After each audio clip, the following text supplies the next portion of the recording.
จากวัดดับภัยเชียงใหม่สืบสานเวลาผ่าน131 ปีนานไกลวัดพระบาทอุดมรุ่งเรืองงามตาเจ้านายบุญธรรมสาขาหลวงบวงเชียงใหม่ปกครองหัวเมืองฟ้าทุ่มเทแรงกายแรงใจทุกชาติพันธุ์รวมใจรักษามัคคี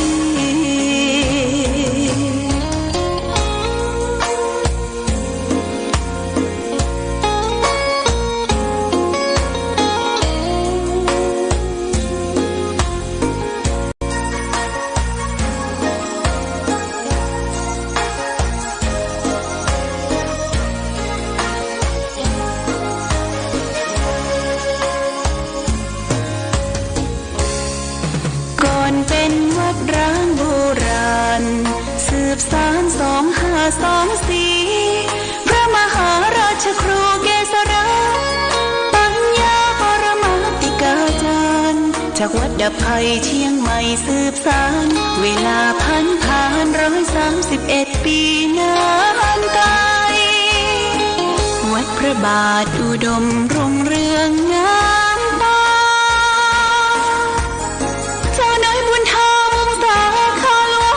เชียงใหม่ปกครองหัวเมืองฟ้าทุ่มเทแรงกายแรงใจทุกชาติพันธุ์รวมใจรักษามัคคี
เจริญสุขศรัทธาสาธุชนญาติโยมท่านพุทธบริษัททั้งหลายวันนี้รายการธรรมะประทีปส่องต่างก็ได้มาพบปะกับพ่อแม่พี่น้อง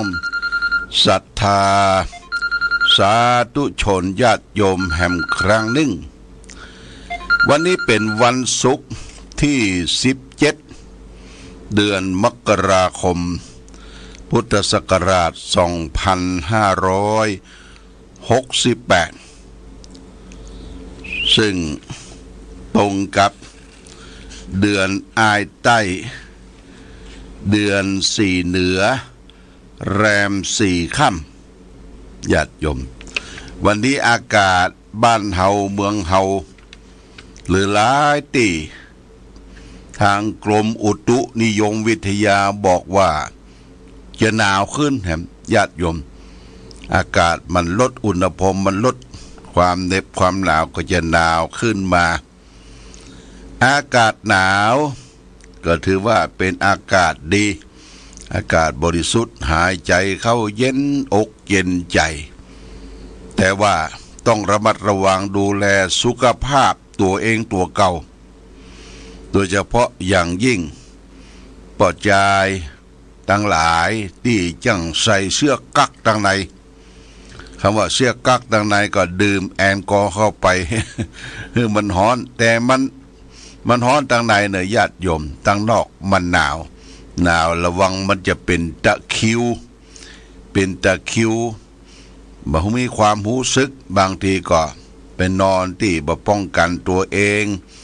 บ่มีเสื้อผ้าอาภรณ์ที่อบอุ่นก็จะเป็นตะคริวเป็นอย่างเป็นลมชักลมอย่างไปอันนี้ต้องระมัดระวังและก็ดูแลลูกเล็กเด็กแดงผู้ไร้เดียงสาที่บ่ฮู้กรรมคนเด้อก็ต้องดูแลพ่อแม่จะไปประมาทราษาพ่ออุ้ยแม่อุ้ยดูแลเขาเสื้อผ้าอาภรณ์ที่นอนหมอนมุ้งอันใดที่มันเก่ามันเหม็นกลิ่นเหม็นสาบอย่างต่างก็เอาไปตึงไปตากคือได้แดดได้ลมญาติโยมนะได้แดดได้ลมเสื้อผ้าอาภรณ์ของเฮาที่มันบ่สะอาดเนี่ยญาติโยมเฮามานุ่งมาห่มมันเป็นเชื้อรานี่มันติดตัวเฮาก็มันเป็นขี้กากขี้เสี้ยนอย่างต่างๆติดในที่รับขี้กากที่เสี้ยนคันในร่มผ้าอย่างนี้เชื้อรามันเกิดขึ้นนี่ก็ต้องดูแลตัวเองตัวเก่าตัวหน้านี้ก็มักจะมีการไอเยอะญาติโยมอากาศเปลี่ยนแปลงนี่ไอคอกแคกการไอก็ต้องหายาแก้ไอแล้วก็ดื่มน้ำร้อนๆตอนเช้าน้ำร้อนตอนเช้าน้ำฮ้อนแล้วก็ซอยเอานี่น้ำมะนาวเข้าใส่แล้วก็ใส่นี่หน่อยใส่น้ำผึ้งญาติโยมหรือมาอ่านเขาก็ใส่ขวดแป๊บน้อยๆเนี่ยไว้จิบแก้ไอหายได้นะหายได้น้ำผึ้งน้ำมะนาวเกลือตอดเทียน้อยเกลือตอดเทียน้อยหายแก้ไอนี่ก็ต้องดูแลสุขภาพตัวเองตัวเก่าวันนี้เป็นวันเสาร์เป็นวันศุกร์ที่17ละศุกร์นี้ก็กลางคืนบึดก็จะได้มาพบญาติโยมท่านสาธุชนในภาคกลางคืนเขาก็มาเปิดเครื่องรับฟังมารับสิ่งที่เป็นมังคละมงคลเมื่อคืนบึดก็จะได้แปลงน้ำพระพุทธมนต์ฝากไปฮื้อแก่พ่อแม่พี่น้องศรัทธาสาธุชนญาติโยมท่านผู้ฟังทั้งหลายเดือนมกราคมนี่ก็มีกิจการงานหลายอย่างโดยเฉพาะอย่างยิ่งอาตมาภาพพร้อมด้วยเจ้าคณะอำเภอพร้อมด้วยคณะสงฆ์เจ้าคณะอำเภอชัยประการคณะสงฆ์จำนวน7 รูปแล้วก็ญาติโยมแห่ง2 ท่านจะได้เดินทางไปประเทศอินเดียญาติโยมไปที่กำเนิดเกิดพระพุทธเจ้าจะได้ไปเอาดินอินเดียเอาพระบรมสารีริกธาตุของพระบาทสมเด็จพระสัมมาสัมพุทธเจ้าที่อินเดียมาเป็นมังคละเป็นมงคลมาบรรจุไว้ที่ใต้ฐานองค์พระนอนปางปรินิพพานที่เขาได้รอกันผ่านพ้นไปเดี๋ยวนี้พระนอนอยู่ที่ลงรอกุลวัฒนาแม่ปูคาเหนือเปิ้นอยู่ที่ห้านเปิ้นจะมาเตาะกันเป็นรูปเป็นองค์ที่เฮามารอกันที่วัดพระพุทธบาทอุดมรานอนุสาวรีย์เมื่อเดือนที่แล้วเนี่ยนะเดือนที่แล้วเฮารอเฉพาะองค์เสียนทั้งบนเสียนก็คือองค์หัวพระพุทธรูปแต่เปิ้นจะรอตรงกลางแล้วก็ตรงริมตรงลุ่มไปเตาะกันยาว7 เมตร21 เมตร7 เมตร21 เซนนะญาติโยมรอแล้วเขาก็จะได้นำไปประดิษฐานพระนอนนะปางปรินิพพานเนี่ยไปนอนที่พุทธมณฑลจังหวัดเชียงใหม่บ้านโทกเสืออำเภอดอยหล่อจังหวัดเชียงใหม่วันที่5เนี่ยญาติโยมวันที่5เดือนมีนาคมข้างกับเดือนป่ายวันที่5วันเดือนมีนาคมตรงกับเดือน6เหนือขึ้น7 ค่ำวันนั้นเป็นวันดี เป็นวังมังคระเป็นวันพุธเป็นวันมงคลญาติโยมก็เกียมตัวเกียมใจวันที่5 มีนาจำไว้วันที่5 มีนาจะพาญาติโยมไปที่พุทธมณฑลจังหวัดเชียงใหม่อันนี้เขาจะได้ปาอาราธนาสมเด็จป่อสุขสงบเย็นคือสมเด็จก็ปางปรินิพพานไปประดิษฐานหน้าที่พุทธมณฑลจังหวัดเชียงใหม่ที่สถานที่ทำบนตำบลเมืองกุสินาราคือเมืองกุสินาราที่หั่นเป็นที่เปิ้นได้มอบหมายคือคณะสงฆ์อำเภอฝางคณะสงฆ์อำเภอแม่อายและคณะสงฆ์อำเภอชัยประการพร้อมด้วยศรัทธาญาติโยมร่วมด้วยช่วยกันเป็นเจ้าภาพองค์พระนอนเป็นเจ้าภาพเจดีย์องค์หนึ่งเจดีย์องค์นี้เขาก็จะได้ไปอาราธนาพระบรมสารีริกธาตุจากอินเดียจากที่พระพุทธเจ้าตรัสรู้ธรรมมาประดิษฐานในองค์เจดีย์ญาติโยมก็แจ้งข่าวกล่าวเตือนบุญกุศลที่ท่านทั้งหลายรับทราบก็จะเดินทางอาตมาจะเดินทางไปตั้งแต่วันที่21ถึงวันที่29ญาติโยม21ถึง29อยู่ที่ประเทศอินเดียญาติโยมท่านสาธุชนพอประกาศอย่างอีก็มีญาติโยมมีคุณจินตนาพรณลำพูนห้างหุ้นส่วนจำกัดจินตนาพรก็หอมปัจจัยให้หลวงพ่อไป5,000 บาทโมทนาสาธุไปร่วมกินร่วมทานที่อินเดียหลวงพ่อพระครูอดุลธรรมโสภิตที่ปรึกษาเจ้าคณะอำเภอฝางวัดปทุมวาสหนองบัวก็หอมไปทำบุญ 2,000 บาทคุณกนกพิษชัยนาร้านนานาพันธ์หอมไปทำบุญ 1,000 บาทโมทนาสาธุไปร่วมกินร่วมทานที่ถิ่นกำเนิดเกิดพระพุทธเจ้าที่ประเทศอินเดียญาติโยมท่านสาธุชนทั้งหลายก็จะเดินทางไปวันที่21 22 23 24 25 26 27ไปถึง28ก็ปิกมาถึงบ้านเฮา29ละอันนี้ก็แจ้งข่าวบุญข่าวกุศลให้ญาติโยมท่านสาธุชนทั้งหลายรับทราบสำหรับการประพฤติปฏิบัติธรรมเข้ากรรมณที่วัดโสภณรามห้วยงูในของคณะสงฆ์ขึ้นสีขาวและคณะสงฆ์ในตำบลสันทรายโดยเจ้าวาดท่านพระครูศรีรัตนคุณท่านเจ้าวาดวัดห้วยงูในตลอดถึงคุณกนกพิษชัยนาพร้อมด้วยครอบครัวบ้านห้วยงูในก็ร่วมอุปถัมภ์ดูแลเรื่องอาหารสำรับกับเขาต้อนรับตู้เจ้าพระสงฆ์ที่จะเดินทาง มาเป็นเนื้อนาบุญมาเทศมาแสดงธรรมตั้งแต่วันที่28ญาติโยม28 29 30 3 คืน31เพิ่นจะออกละ31นี่ออกกรรมเพิ่นก็นิมนต์ตู้เจ้ามาเจริญพุทธมนต์ถวายภัตตาหารเพลก็เสร็จพิธีเพราะว่าจะไปออกวันที่1บ่ได้วันที่1เป็นการเลือกตั้งปจ.เลือกตั้งนายกองค์การบริหารส่วนจังหวัดเชียงใหม่ปจ.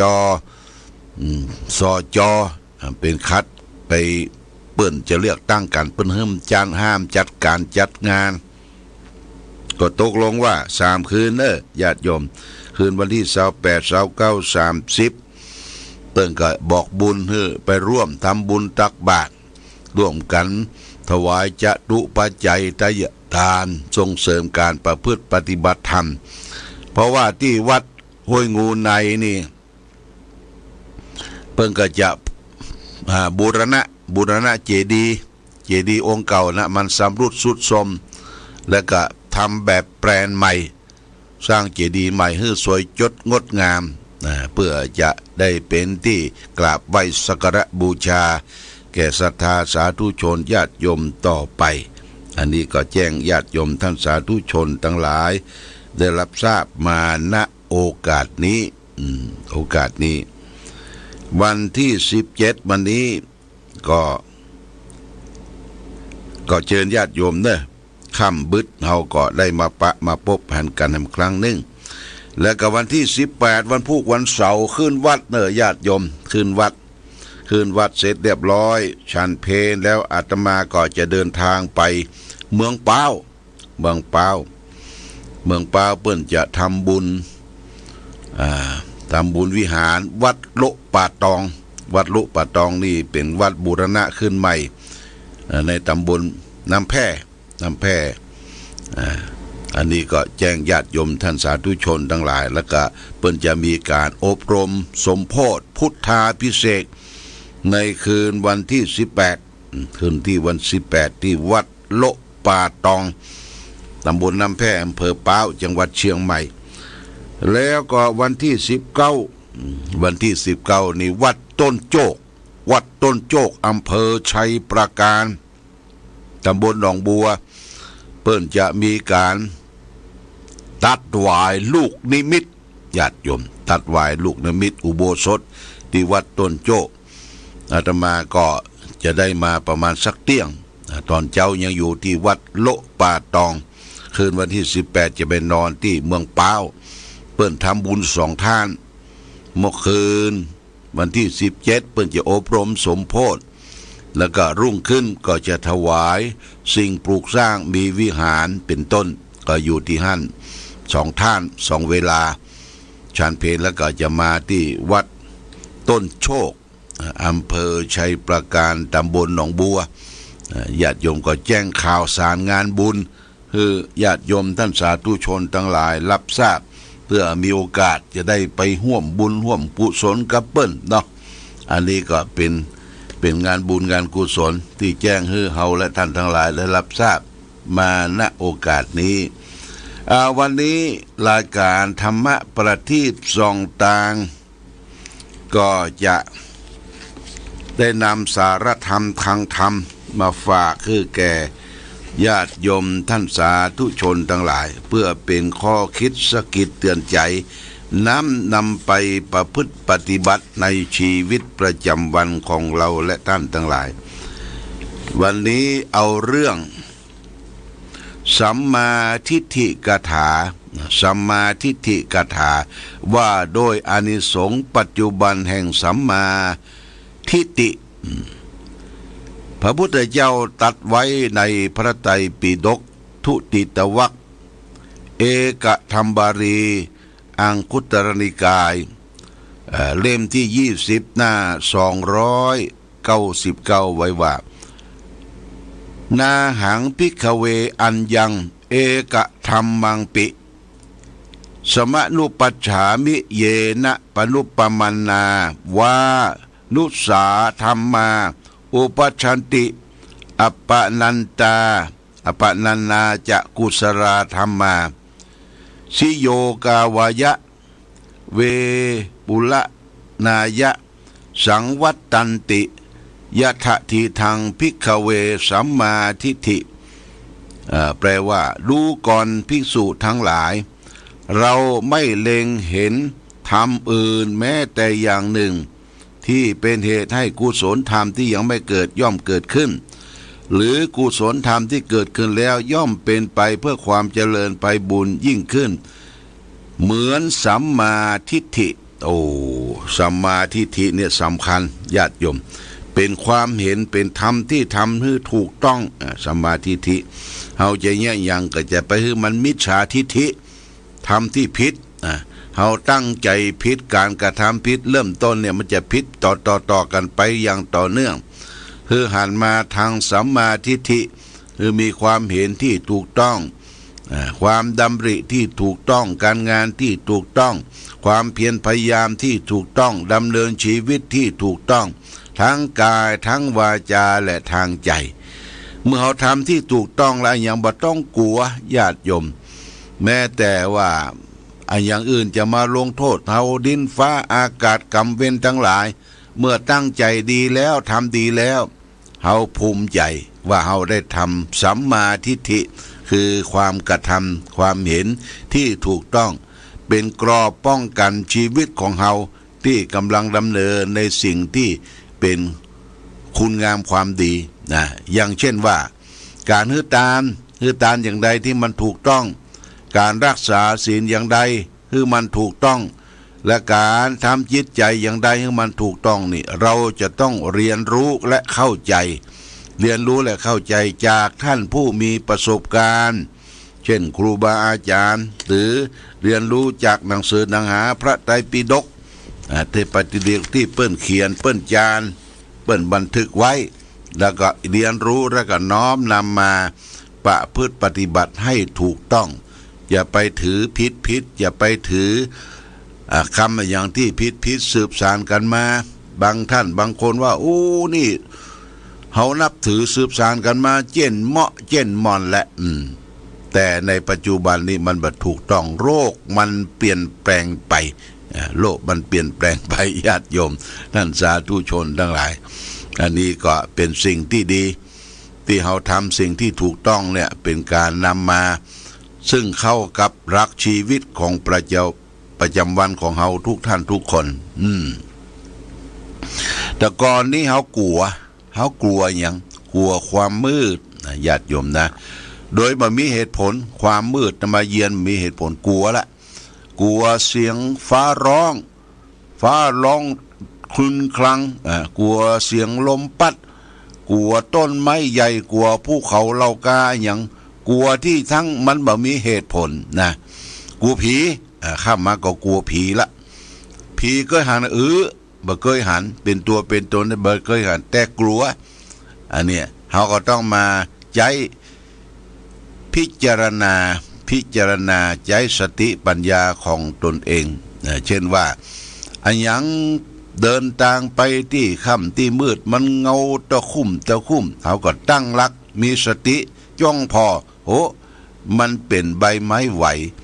มันเป็นสิ่งที่เคลื่อนไหวถูกลมพัดตีมันไม่ใช่ผีนะญาติโยมมันไม่ใช่ผีบ้านจองของเฮาก็เหมือนกันบ้านจองของเฮาก็เหมือนกันเตี้ยมันเกิดครอบแคบมันลั่นเฮาก็ตั้งสติอันนี้มันเป็นธรรมชาติไม้มันถูกแดดกลางวันเมื่อคืนมันอากาศมันเย็นลงมันก็ห้าวมันเข้าตี้เข้าต่างครอบแคบอย่าไปว่าผีนะอย่าไปว่าผีในครอบครัวเรือนในครัวเรือนของเฮาน่ะถ้วยดังก้องแกงกับลงกงก้างเขาจะไปเยี่ยว่าผีนะไปพอแล้วมันเป็นหนูเป็นแมงมาคุยมาเสาะกินอาหารเนี่ยญาติโยมต้องใจสติสัมมาทิฏฐิพิจารณาเดี๋ยวก่อนอาตมาไปเข้ากรรมในป่าช้านี่ก็เปิ้นจะไปดูแลมีไม่ออกทั้งหลายเปิ้นจะหาบน้ำไปเป็นเส้นเป็นสายเอาไปให้น้ำต้นแต่ก่อนนี้บ่มีน้ำวันเวน้ำขวดขาวขายให้น้ำต้นเปิ้นจะให้ไว้ในเป็นซุ้มดูแลพระเนนที่ไปเข้ากันที่ซุ้มอาตมาน่ะน้ำต้นเขาไปให้แล้วเขาจะไม่ได้ดูแลตอนที่เปิ้นเปิดปากเอาย่างไว้น้ำเข้าใส่น้ำแกงออกแต่มันมีจักกิ้มญาติโยมจักกิ้มอยู่ในแห่นตัวพอให้แล้วเปิ้นก็เอาไปไว้ตามซุ้มเมื่อคืนจักกิ้มมันจะออกมันหนาวมันตรงก๊อกเสียงก็ร้องเหมือนกับคนจะเปิดมากินน้ำสะดุ้งกลัวบ่ใจลายเหี่ยก้าอีหนอเฮาก็จังสติก้อยขี้ผ้าก้อยอย่างจ้องพออันยังก๊อกดิ้นไปดิ้นมาผลปรากฏว่าเปิดก๊อกน้ำต้นออกเนี่ยจะกิมสดออกว่าเป็นจะกิมอยู่ในหั่นมันไม่ใช่ผีนะญาติโยมมันไม่ใช่ผีคือสิ่งที่เป็นพูดผีปีศาจเป็นสิ่งที่มองบ่หันตัวโดยกรรมเวรได้ไปสร้างนี่สร้างกรรมโดยตายบ่ได้สมควรที่จะตายจิตวิญญาณไปติดไปคล้องมันมีอยู่สีผีเนี่ยมีอยู่แม้แต่พระพุทธเจ้าก็ตรัสว่าในพระไตรปิฎกว่าเวลาตุเจ้าไปฟังพระปฏิโมกข์ ถ้าผีเข้าตู้เจ้าเฮยยุดสวดผีเข้าตู้เจ้านี่เฮยยุดสวดแสดงว่าผีก็เข้าตู้เจ้าได้ถ้าตู้เจ้าขาดมันมีศีลมีธรรมอย่างครบสมบูรณ์ผีเข้าตู้เจ้าเฮยยุดสวดดึกกลางที่เปิ้นเข้าพิธีอุโบสถน่ะเพราะฉะนั้นเราก็ต้องรู้ว่าผีก็อยู่ในพูดผีปีศาจเป็นสัตว์นรกที่มีวิญญาณติดข้องอยู่ในโลกนี้ภพนี้เขาก็จังพอมีสติมีสมาธิรู้แจ้งเห็นจริงใหญ่ทุกสิ่งทุกอย่างนี่ฝากไว้เอาละวันนี้รายการธรรมประทีปส่องต่างก็ต้องขออนุโมทนากับญาติโยมเนอะญาติโยมปุ้นรายชื่อทำบุญส่งเสริมเป็นค่าเทศค่าไฟฟ้าจากบ้านปงหนองบ้านปงหนองเวียงป่าเป้าบอกว่าไว้สารายชื่อปัจจัยการเทศและค่าไฟฟ้า1ป้อบุญธรรมแม่รัตนาสังคำฟั่น100 บาท2แม่บัวเรียวตะฟั่น200 บาท3แม่อุ้ยแสงล่าตุ้มใจ100 บาท4แม่พองคำจีน100 บาทรวมทั้งหมด500 บาทเปิ้นโอนมาในที่มือถือหลวงพ่อโมทนาสาธุกับพี่น้องเวียงป่าเป้าบ้านโป่งหนองมาณโอกาสนี้โดยการนำของพ่อบุญธรรมแม่รัตนาสังคำฟั่นมาณโอกาสนี้ขอได้อยู่ดีมีสุขเน้อมีโชคมีใจคิดได้สมความมุ่งมา่ความปรารถนารายการธรรมประทีปส่องต่างโอกาสนี้ต้องขอลาจากญาติโยมท่านสาธุชนไปก่อนรายการธรรมประทีปส่องต่างต้องขอลาก่อนขอผู้ฟังจงตั้งมั่นจิตหันษาด้วยธรรมะขององค์พระพุทธาได้นำพาให้เกิดความสุขสงบเย็นขอเจริญพร